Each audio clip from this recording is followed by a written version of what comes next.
চিরসবুজের চিরচেনা আমাদের এই বাংলাদেশ, সকল দেশের প্রাণী সেজে সুন্দর পরিবেশ।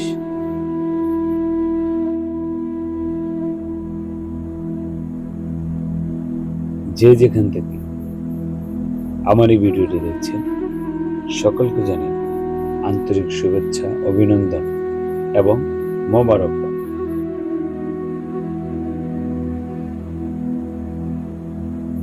আশা করি সকলেই অনেক অনেক ভালো আছেন এবং সুস্থ আছেন। দোয়া করি, প্রার্থনা করি মহান সৃষ্টিকর্তা আল্লাহর কাছে সকলকে অনেক অনেক ভালো রাখুক, সুস্থ রাখুক এবং সুন্দর রাখুক।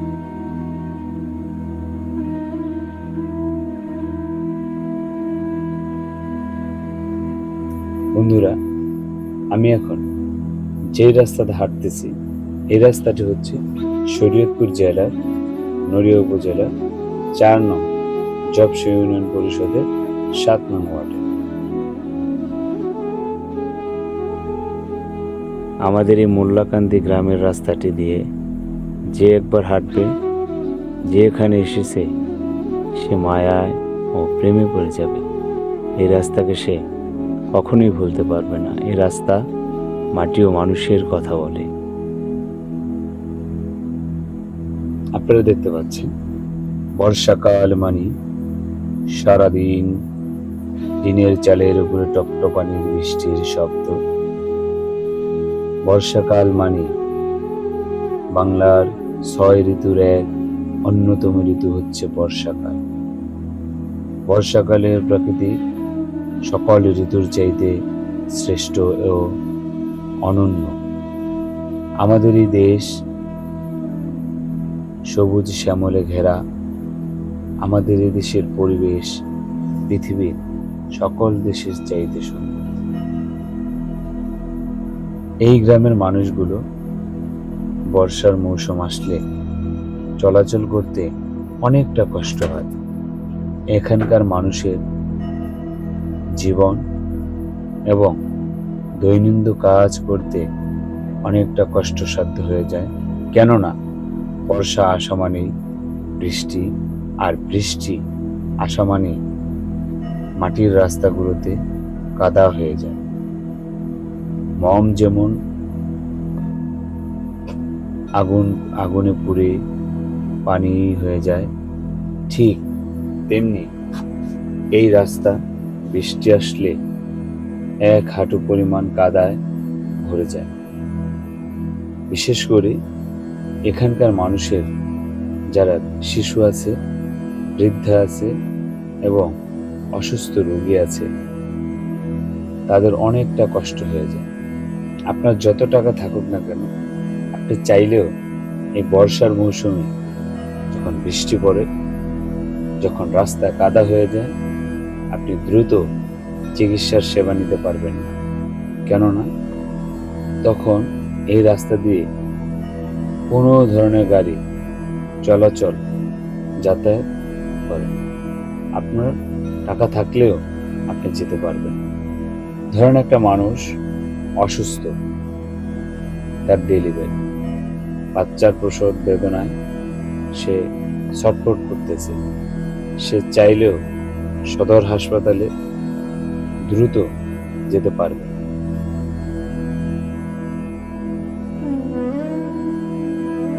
ধরেন একটি মানুষ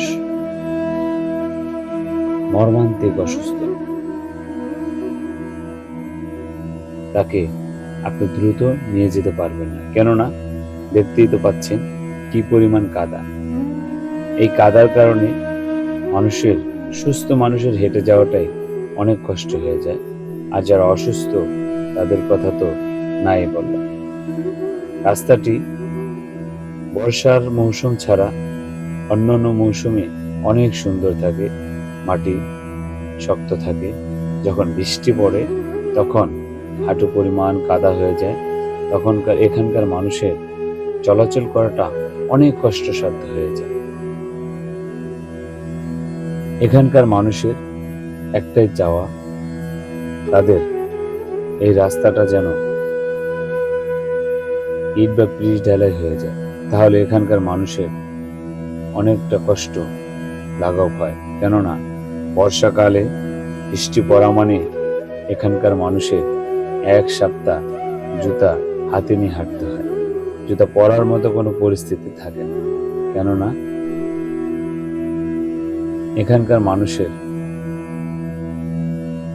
দীর্ঘদিনের কষ্ট এবং তাদের একটাই আশা, এই রাস্তাটা যেন পিচ ঢালাই হয়ে যায়। হয়তো কাজ চলমান আছে, হয়ে যাবে ইনশাল্লাহ। আপনারা যারা দেখতেছেন তারাও দোয়া করেন এই রাস্তাটা যেন খুব দ্রুতই হয়ে যায়। কারণ আমাদের ঊর্ধ্বতন যারা আছেন তারা হয়তো চেষ্টা করতেছে এই রাস্তাটা কাজ করার জন্য। তারা চাইলেও তো করতে পারে না, কারণ সরকারি কাজ, সমস্ত কিছু জমা দিতে হয়। অথবা আগে যারা দায়িত্বশীল ছিল তারা এই রাস্তার বিষয়ে কোনো খেয়ালই করেন। যদি খেয়াল করতেন তাহলে আমাদের এই রাস্তা আর বহু আগেই হয়ে যেত। কারণ যে দেশে পদ্মা সেতুর মতো সেতু হয়ে গেছে, সেখানকার এই একটা রাস্তা হয়ে যেত। আমাদের দেশে এটা তো মাত্র একটা চিত্র দেখালাম, এরকম অনেক রাস্তা আছে, অনেক মানুষ আছে যারা কষ্টের সাথে দিন যাপন করতেছে। বর্ষা আসলে তাদের চলাচল করাটা অনেক কষ্ট হয়ে যায়।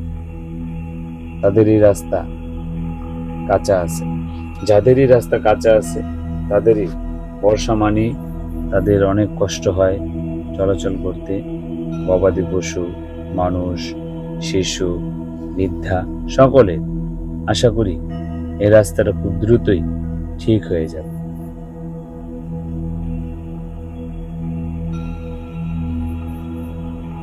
আমাদের দেশ সবুজে শ্যামলে ঘেরা। আমাদের দেশের মানুষ এবং মাটি দুটোই অত্যন্ত নরম ও সুন্দর। আমাদের দেশের মানুষের মন যে সুন্দর এবং মাটি যে নরম, তা বৃষ্টি আসলে আপনি বুঝতে পারবেন। আপনি যখন রাস্তাতে হাঁটবেন তখন দেখবেন এক হাঁটু পরিমাণ আপনার পা গেড়ে গেছে। তখন আপনার বুঝতে হবে মানুষের মন এবং মাটি দুটোই নরম। কেননা মানুষ তো এই মাটি দিয়েই তৈরি করেছে, তাই বৃষ্টি আসলে মাটিও নরম হয়ে যায়। হয়তো আমাদের দেশে মাটি ও মানুষের মন নরম দেখে আমাদের দেশে বহু রাস্তা দিনের পর দিন, বছরের পর বছর এভাবেই রয়ে গেছে, কখনো কাজ হয়নি। শুধুমাত্র আমাদের কারণে, আমাদের বড়দের কারণে। বড়রা যদি চিন্তা করতো, যারা আমাদের দায়িত্বশীল, তারা চিন্তা করলে রাস্তা বহু আগেই হয়ে যেত। তাদের সুবুদ্ধি আল্লাহ তাআলা কবে দিবে একমাত্র তিনিই জানেন। এবং আমরা আশা করি এই সকল সমস্যার সমাধান অবশ্যই হবে। সে আশায় বুক বেঁধে বছর পর বছর মানুষগুলো তাকিয়ে আছে।